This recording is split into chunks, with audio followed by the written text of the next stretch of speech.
मुस्लिम में, सही मुस्लिम में इस बात को नकल किया।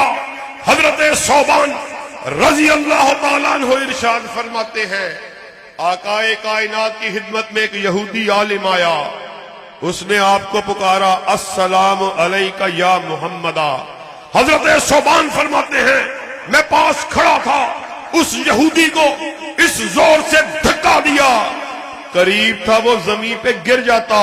मैं पुकार कर बोला, मुसलमानों के रसूल का नाम लेते हो, मुसलमानों के पैगंबर का नाम लेते हो, और उसको उसका नाम लेके पुकारते।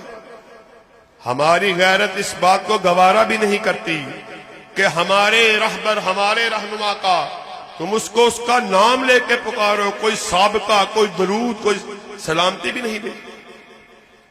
ये अहले हदीस की गुस्ताही है। एक और गुस्ताही सुन लो, हमारा ये ऐलान है, इधर हुक्म मोहम्मद हो, इधर गर्दन झुकाई।